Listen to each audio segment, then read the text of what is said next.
하나님께서 기억하시고 귀하고 복된 것으로 채우시는 예수 이름으로 축원합니다. 아멘. 성경 보겠습니다. 성경은 요한복음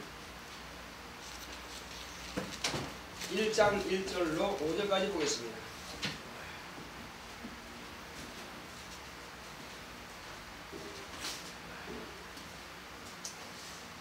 요한복음 1장 1절로 5절 주보 없나요? 이거는 4장으로 써있는데요. 이거는 4장으로 써있는데요. 요한복음. 전문이 되겠습니다. 1장 2절로 5절.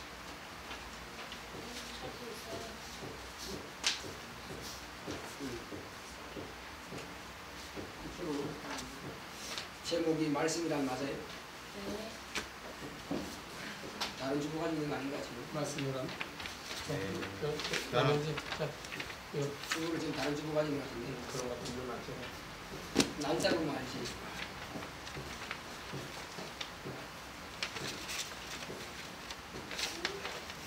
요한복음 1장 1절로 5절까지 태초에 말씀이 계시니라. 이 말씀이 하나님과 함께 계셨으니 이 말씀은 곧 하나님이시니라. 그가 태초에 하나님과 함께 계셨고 만물이 그로 말미암아 지음받았으니 지은 것이 하나도 그가 없이는 된 것이 없느니라. 그 안에 생명이 있었으니 이 생명은 사람들의 빛이라. 빛이 어둠에 빛이 되어 어둠이 깨닫지 못하더라. 아멘. 아멘. 말씀이란 시작. 하나님은 영원전부터 계시니시다. 요한복음의 태초와 창세기의 태초는 근본이 다르다. 창세기의 태초는 시작한 날이 있는 태초요 피조물의 태초다. 요한복음의 태초는 시작한 날이 없는 태초요 조물주의 태초다. 태초에 말씀이 계시니라는 뜻은 영원전에 말씀이 계시다는 의미다. 그 말씀은 하나님과 함께 계신 하나님이요 하나님의 품속에 계신 독생하신 하나님이시다. 태초에 계신 그를 지칭하여 태초에 계신 말씀이라 한다. 이는 어른의 말을 받들어 말씀이란 뜻이 아니다. 하나님의 인격과 성품과 권위를 다 포함한다. 곧 예수 그리스도를 일컫는다. 성경은 태초에 계신 이에 대해 증거하는 말씀이다. 창세기부터 계시록까지 태초에 계시니가 자기에 대해 증거하는 말씀이다. 내 말이 곧 영이오란 예수의 입으로 하신 말씀 곧 자기 입으로 증거하신 말씀은 영이다. 하나님의 입으로 하신 말씀은 영이요 곧 영적이란 말이고 태초의 말씀은 인격이란 말이다. 진리란 태초에 계시니가 자기에 대해 증거하신 말씀이다. 곧 예수의 입에서 나온 말씀을 진리라 한다. 태초에 계시니가 자기에 대해 증거하신 말씀이 우리에게 복음이요 은혜가 된다. 믿음은 들음에서 나고 들음은 그리스도의 말씀이다. 영원하 태초부터 계신 예수의 증거를 순종하자. 아멘.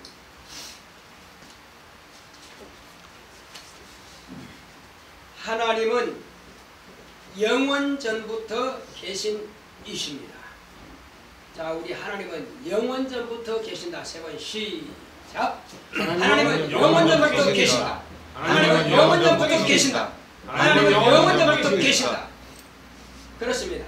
하나님은 영원전부터 계시는 이십니다. 그런데 이 영원전부터 계신다 하는 것은 우리가 어느 시점을 알 수가 없다는 사실입니다. 이제 하나님께서 이 성경을 기록하셨는데 크게는 두 가지를 말할 수 있습니다. 같은 하나님의 말씀이라 할지라도 이 말씀이 전혀 다른 내용을 가진 부분이 있습니다. 이 요한복음의 태초란 말씀과 창세기의 태초란 말씀은 전혀 근본이 다르다는 것입니다. 창세기의 태초라고 하는 것은 시작점이 있는 태초요 피조물의 태초입니다. 그러나 이 요한복음의 태초는 시작도 없고 끝도 없는 바로 조물주의 태초입니다. 그러므로 그 근본이 전혀 다른 것이죠. 이제 하나님께서 이와 같이 태초에 말씀이 계시니라 하는 말씀을 사도 요한을 통해서 기록하게 하시는데 이 말씀의 내용은 참 깊이가 있습니다. 이것은 성령으로 하지 않고는 깨닫지 못하는 말씀이요, 또 성령으로 하지 않고는 전할 수 없는 말씀인 것입니다.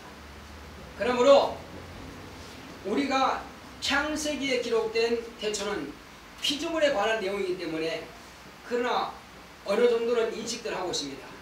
그러나 사실은 어떤 신학자들은 창세기 1장부터 6장까지는 이게 신화화되었다 이렇게 엉뚱한 말들을 합니다.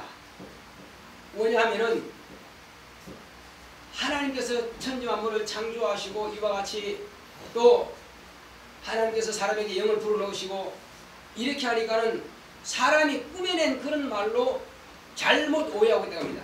만약에 이 창세기를 신화로 본다면은 우리 인간도 그 죄를 인정할 수 없습니다. 죄를 인정하지 않는다는 것은 회개할 것도 없습니다. 회개할 것이 없다고 하는 것은 예수의 죽음이 결국 인간의 죄가 무관하다는 것입니다. 이거는 보통 심각한 문제가 아닙니다. 그것은 우리의 신앙과 정반대가 되는 것입니다. 만약에 이렇게 말하는 사람이 있다면 그건 사단적이고 그건 반드시 멸망한 자입니다. 창세기든 계시록이든 이 시작과 끝이 다 하나님께서 당신을 증거하시는 증거입니다. 할렐루야. 이것을 잘못 오해하게 되면 인본주의로 인간의 지식 가지고 이 성경을 억지로 풀려 한다면 결국은 망하는 것입니다. 성경은 억지로 푸는 것이 아니라 성경에 기록된 말씀을 그대로 믿는 것입니다. 억지로 해석하려고 하면 망합니다. 그러므로 억지로 해석하는 것이 아니라 성령께서 알게 하시고 깨닫게 하시고 생각나게 하시고 가르쳐 주신다는 것입니다. 그러므로 이 성경의 말씀은 다 영감 있는 말씀인 것입니다. 이 영감 있는 말씀을 성령으로 하지 않고야 어떻게 아느냐는 것입니다. 알 길이 없습니다. 그러므로 믿음이 없는 사람들이 성경을 성경은 참 좋은 말이 기록되어 있죠. 성경에 보면 나쁜 말이 있겠어요? 안 봤다는 내용이거든요. 전혀 성경을 본 적이 없다는 그런 말입니다. 성경은 그렇게 말씀이 기록된 것이 아니라 성경은 인간의 죄악성과 타락성과 하나님의 의를 기록하고 있다는 것입니다.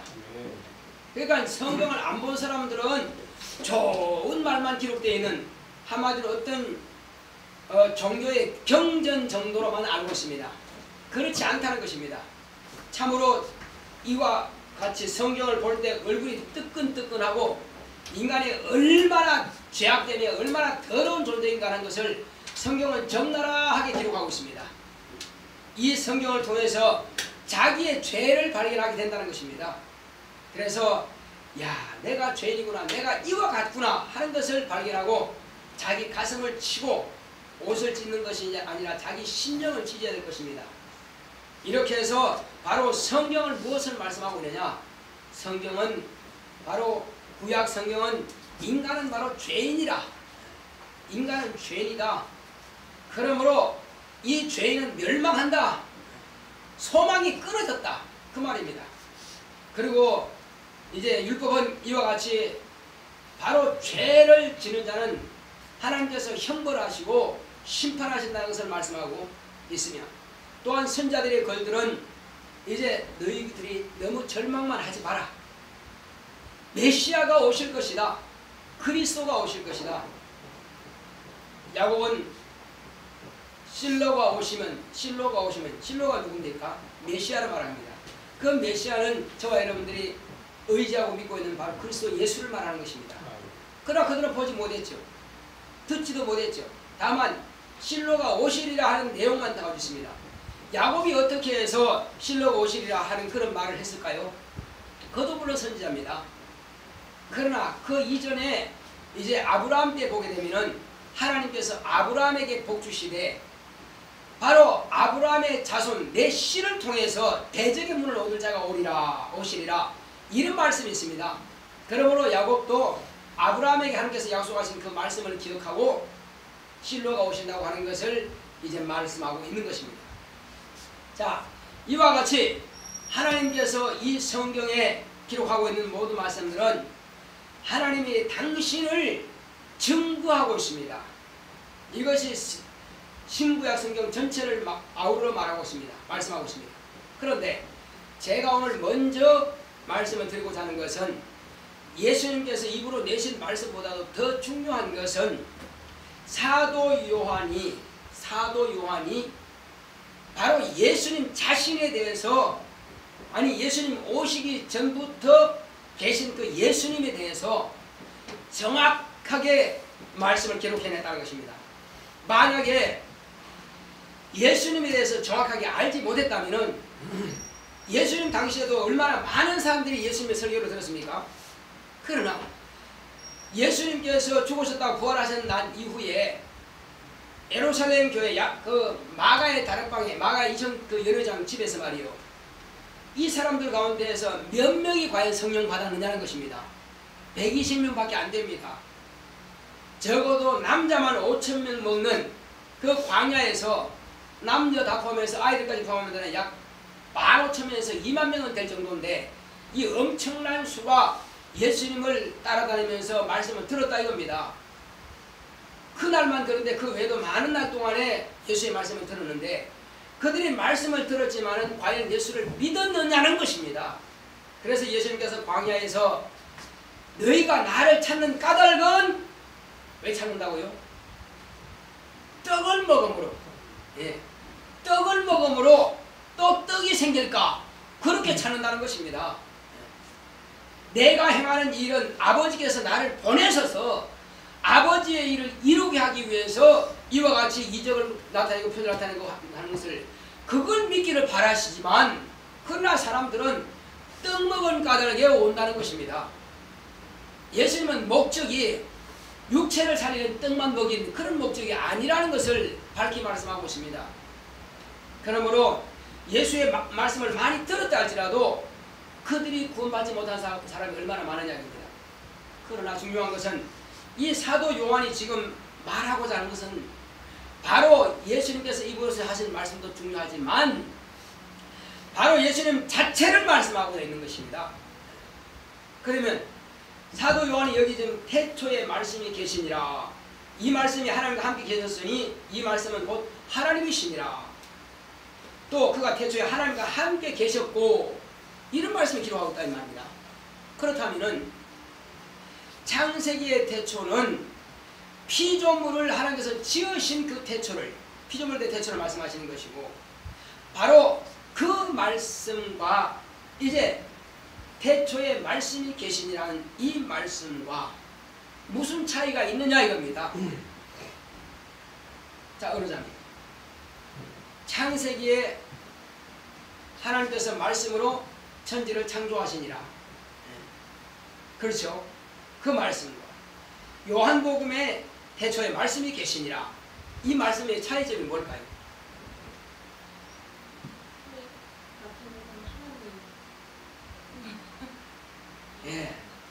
하나님이 맞습니다.